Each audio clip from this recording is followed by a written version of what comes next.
सीधे रुख कर लेते हैं उत्तराखंड का, जहां पर आज बादल फटने की वजह से भारी तबाही हुई है। तस्वीर आपको दिखा रहे धराली में किस तरीके से लैंडस्लाइड हुआ है और एक पूरा का पूरा गांव जमींदोज हो गया है, तबाह हो गया है। आसपास का जितनी भी इमारतें थी वो क्षतिग्रस्त हुई हैं या फिर यूं कहें कि धराशायी हो गई हैं, नक्शे से मिट गई हैं। 4 लोगों की मौत की खबर बताई जा रही है। उत्तरकाशी में बादल जिस तरीके से फटा है, धराली गांव में चीख पुकार मच गई है। तस्वीरों के जरिए आपको स्थिति समझाने की कोशिश कर रहे हैं।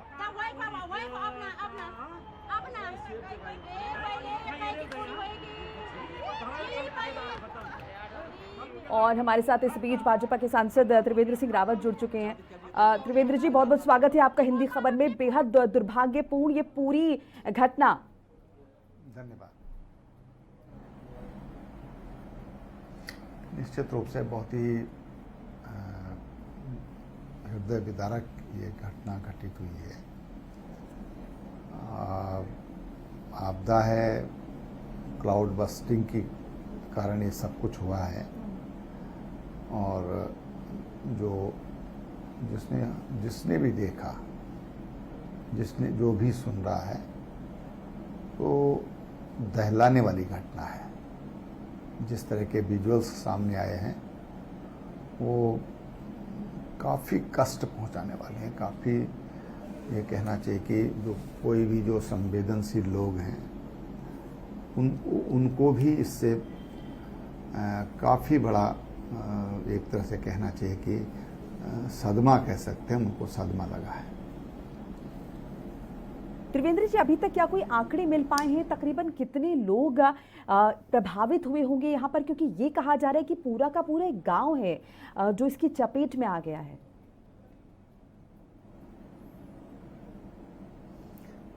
ये कह सकते हैं गांव का बड़ा हिस्सा चपेट में आया है कि जो विजुअल्स जो दिखाई दे रहे हैं और काफ़ी लोग वहाँ से भागे भी हैं। और आज इसके बगल में एक गांव में आज मेला लगता है वहाँ पर, तो वहाँ पर भी गांव के लोग काफ़ी संख्या में गए हुए थे। यात्रा सीजन नहीं होने की वजह से होटल्स भी सामान्यतः खाली थे और अभी कितने लोग हताहत हुए हैं उसको सूचना एकत्रित करने में थोड़ा समय लगेगा। अभी सरकार का ध्यान लोगों को राहत पहुंचाना है। जो घायल हैं उनको प्रॉपर तरीके से उनको इलाज कराना है और उनके लिए वहाँ पर जिनके घर टूट गए, जिनके घर अब रहने लायक नहीं रहे, तो उनके लिए राहत और बचाव का काम वहाँ पर किया जा रहा है। त्रिवेंद्र जी, रिपोर्ट्स इस तरीके की भी हैं कि क्योंकि चूंकि धार्मिक यात्राएं भी चल रही हैं, सो ऐसे में मुमकिन है कि जिन होटल्स का हम जिक्र यहाँ पर कर रहे हैं वहाँ पर लोग हों और बड़ी तादाद में हों, क्योंकि अगर हम ये कह रहे हैं कि 100 से ज़्यादा लोग लापता हो गए हैं तो इसका मतलब तो बड़ा हुजूम रहा होगा। देखिए, कुछ भी हो सकता है, लेकिन अभी एक अनुमान के आधार पर सारी बातें हो रही हैं। मुझे लगता है कि अभी जो सरकार का फोकस है वो बचाव का है, राहत पहुंचाने का है और जो लोग सदमे में हैं, जो घायल हैं, उनका उपचार पर सरकार का ध्यान है ताकि लोगों को बहुत जल्दी से जल्दी इस ट्रॉमा से बाहर किया जाए। जी त्रिवेंद्र जी, किसी तरीके के कॉम्पेंसेशन की क्या हम उम्मीद करें? जल्द ही सरकार की तरफ से ऐलान इस बाबत होगा? जी, किसी तरह के कॉम्पेंसेशन, मुआवजे की मदद की उम्मीद सरकार की तरफ से हम कर सकते हैं त्रिवेंद्र जी? देखिए, वो तो मैंने कहा कि कॉम्पेंसेशन ये सब चीज़ें ये बात की चीज़ें हैं।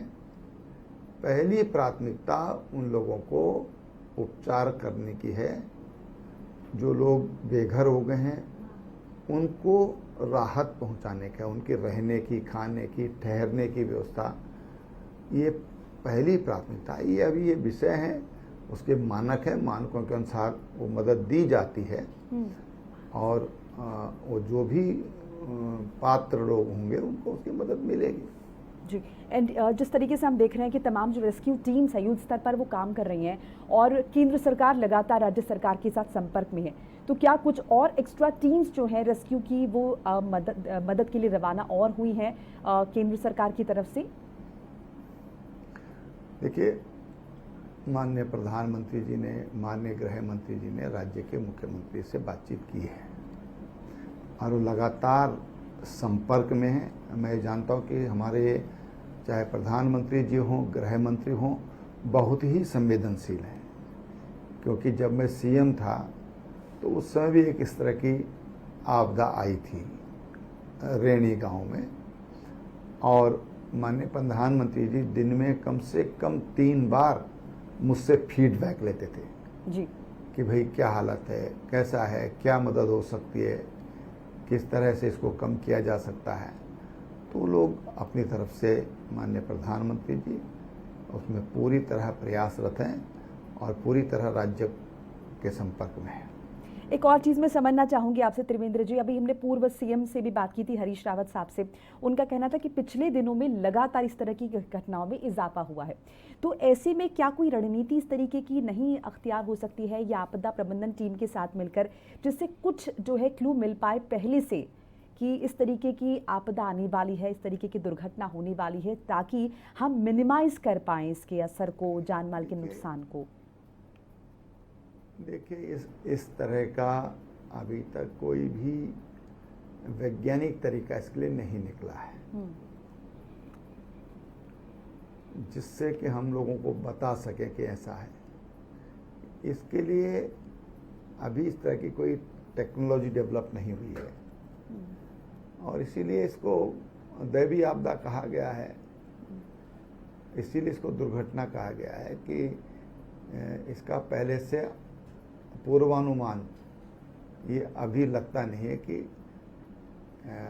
लेकिन लोग अवेयर रहें, जागरूक रहें, अपने घर कैसी जगह पर बनाने चाहिए, ये जरूर एक इसकी अवेयरनेस की ज़रूरत है। त्रिवेंद्र जी, जिन हम जगहों की बात करें जहां पर अक्सर ये जो प्रोन जगह हैं, जहां पर बादल फटने की बात हो रही है, चाहे रुद्रप्रयाग का जिक्र कर ले, उत्तरकाशी की बात कर ले, ज़्यादातर यहीं से इस तरह की खबरें आती हैं, तो क्या यहीं पर प्रिकॉशनरी कोई मेजर्स नहीं हो सकते? क्या पहले से यहाँ पर एनडीआरएफ की टीम्स तैनात रहें स्पेसिफिकली इस मौसम में, क्योंकि लगातार हम मौसम विभाग की तरफ से भी सुन रहे हैं? जी। ऐसा ना, देखिए, जो दुर्घटनाएं होती हैं या बादल फटने की घटनाएं होती हैं, ये कोई खास ऐसे चिन्हित स्पॉट नहीं है, वो कहीं पर भी हो सकता है।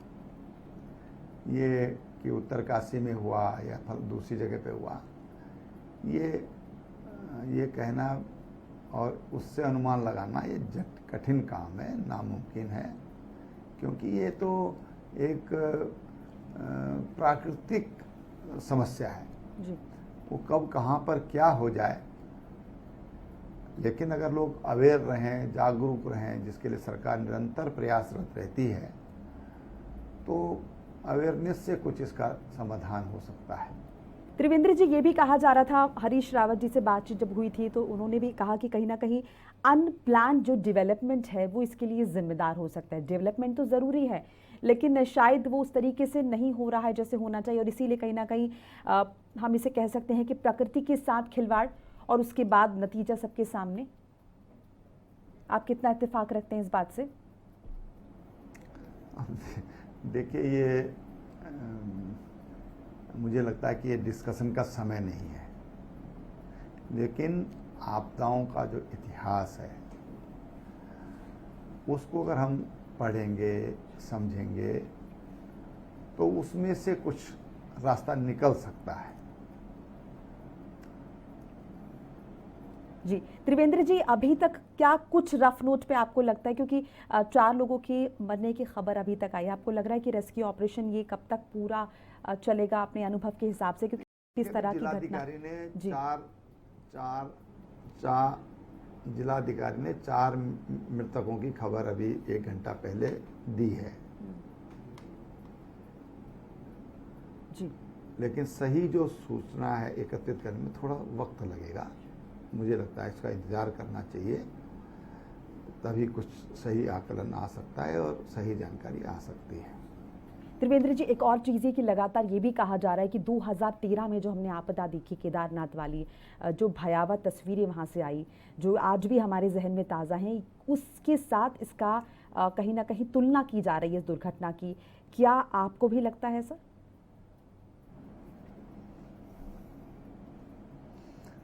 देखिए, ऐसा है कि जो पर्यावरणविद हैं उनका कहना है कि जो इकोसिस्टम है उसमें थोड़ा सा व्यवधान हुआ है तमाम मानवीय कारणों से। लेकिन तमाम तरह के, देखिए मालपा में बहुत बड़ा हादसा हुआ था, अभी केदारनाथ में हुआ, उससे पहले राऊ लेक एक जगह है रुद्रप्रयाग ज़िले में, वहाँ पर एक बहुत बड़ा हादसा हुआ था।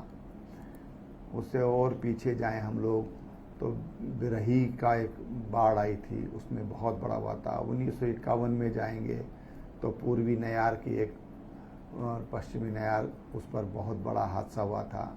1750 में जहाँ पर ये हादसा हुआ उससे लगभग 8-10 किलोमीटर पहले एक जगह है झाला, और वहाँ पर पूरा पहाड़ खिसक गया था और 14 किलोमीटर लंबी झील बनी थी। तो ये बहुत ज़्यादा, मेरा कहना है कि इस समय इस पर ये डिस्कशन का विषय नहीं है, बुद्धिजीवियों का विषय है, और इस पर अभी तो हमारा ध्यान ये है कि कैसे इन लोगों को उस ट्रॉमा से बाहर किया जाए, और यही होना चाहिए। जी त्रिवेंद्र जी, इसके साथ साथ देखिए लगातार प्रशासन चेता तो रहा है, मौसम विभाग भी लगातार कह रहा है, लेकिन फिर भी ऐसे बहुत सारे इलाके हैं जो स्पॉट किए गए हैं जहां पर लोग नदियों के नज़दीक रहते हैं, वहां पर उन लोगों की रिहाइश है।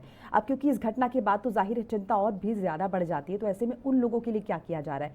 क्या कोई ऑल्टरनेटिव अरेंजमेंट्स उनके लिए किए गए हैं?